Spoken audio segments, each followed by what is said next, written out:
Good evening, I'm Meryl Friend and welcome to News Geelong on this last day of the working week, Friday the 17th of September. Tonight we meet a courageous family from Grovedale who are helping us to be aware of the rare degenerative disease called Rett syndrome, reminding us to live every day to the full, and some divine intervention from Father Kevin Dillon. Of course, local sport and all the football excitement leading up to the Geelong-Collingwood game tonight at the MCG with Nathan Curry, and we look at the weekend weather forecast with Lani Salathiel. But first, News Geelong caught up with Andrew Gruntovs, the team manager for the 2010 World Junior Ultimate Championships, who travelled to Germany last month. Now, you went over with 9 Geelong players to Germany and you were the team manager. What was that experience like? Amazing, truly amazing. It was wonderful to see our Geelong players progress from 2 years ago being sort of novice players right up to now being elite junior athletes. Fantastic. It really seems like it was a very huge event that we're not really so aware of here in Australia, and let alone Geelong.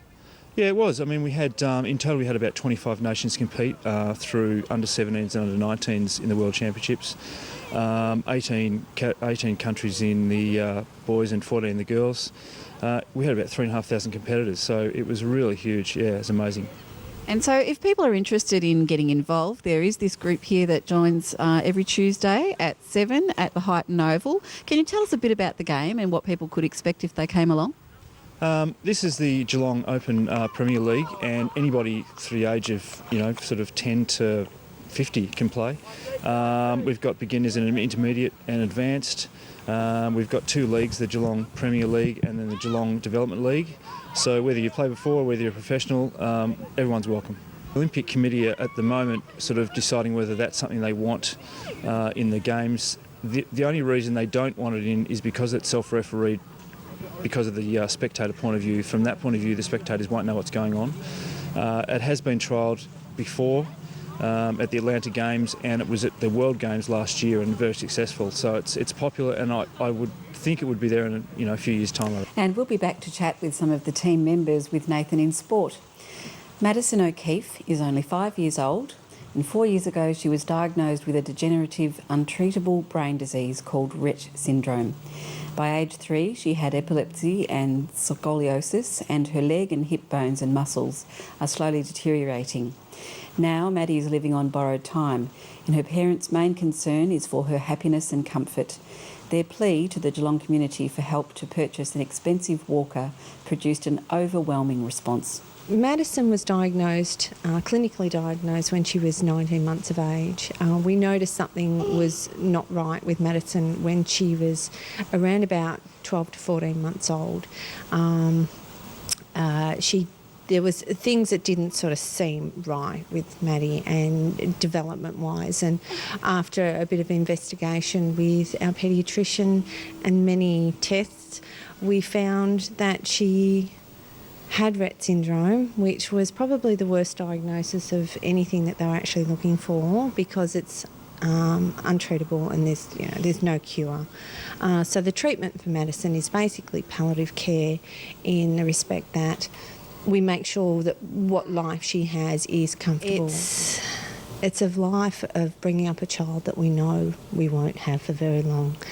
So it's something we try and enjoy every day, and we really make the most of it. And you put a plea out there for people to give you a hand, because a walker would make life so much easier for Maddie, and she'd be able to get around and use up all of her energy. And within 24 hours from that Geelong Advertiser article, tell us what happened. It was a phenomenal effort, actually. The article went in the paper before the day had even ended. The funds were there for the walker. The generosity of the Geelong people has just astounded us. We weren't quite expecting it, and we're very overwhelmed, and we're very, very grateful. It's something that we couldn't do for Madison, and so for people out there who, whether they look at Maddie and think of their own child or their own grandchild and think, if it was mine, that's what they would like. We're very blessed, very blessed. So, as I said, we couldn't have done it ourselves, and Yeah. So hopefully within 4 to 8 weeks we'll have a walker here for Maddie to be using and moving around in, which will make life wonderful for all of you. And of course there's going to be ongoing things over the years to come, so there is a website, so it's still up and running, if you could tell us about that. I Give a Buck has continued Maddies Appeal, and it's going to be a continuing, ongoing appeal for Madison to raise funds for any equipment that she needs in the future, which for Madison's condition, it is a regressive condition. So that means quite often she can, especially whilst waiting for government funding, can take so long that by the time you get the equipment, it can be too late. To have those funds available for Madison, sitting there waiting for when she needs something as her life changes, is just invaluable for us and for Madison. You know, she's then, made to be as comfortable as possible while she's here. So that's all we can ask for. That's all we can do for her, is make her comfortable. And to know that we can access those funds because of, the wonderful generosity of everybody out there is just, it's amazing. It really is amazing. So, well, we'd love to see Madison in her walker when it arrives, and she's such a happy little girl that she'll be able to enjoy that, and it'll make life a bit easier for you too. All right, thanks so much for your time. Not a problem. Thank you, Meryl. And if you would like to contribute to Madison's cause, go to igiveabuck.org.au. This week, Geelong's Gordon Technical College was announced the #1 training provider in Victoria. The win marks a significant milestone towards the Gordons' vision of being the #1 TAFE institute in Australia by the end of 2010. And it will see them compete in the Australian Training Awards later this year. Eliza Houghton has more. We're down here at the Gordon, where it's just been announced that they are the #1 training provider in Victoria. We thought we'd catch up with the CEO. Congratulations on this fantastic award. Were you guys expecting it? Well, we were very confident that we'd actually do well in the awards. We've been planning it for 3 years, but you're never quite sure till the result was known. So very, very happy. But what plans did you put in place to become #1? Oh, there was we had about 8 key strategies around getting our structure right and getting our capability right, but also about reviewing our courses, making sure we had the most recent and relevant courses. Also about our delivery mode, making sure we're online. And getting our brand right, and also our values and behaviours. So it was a pretty comprehensive plan we had in place.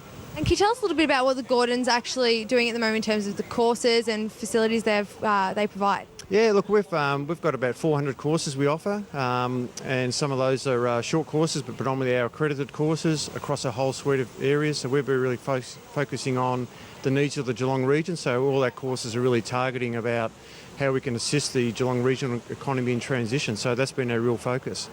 And what does this mean for the Gordon here in Geelong? Oh, it's fantastic for the Gordon. It's great for the Geelong community, but really for the staff. The staff have worked incredibly hard for the last few years, really recognising we had to change a lot, and really this through a lot of change, the staff have really hung in there, and the commitment support's been fantastic. So this is really for our staff. Down here at the Gordon, #1 training provider in Victoria. Eliza Houghton for News Geelong. Thanks, Eliza. This is News Geelong here on C31 Analog and Digital 44 as we go to a break and return with more news after this.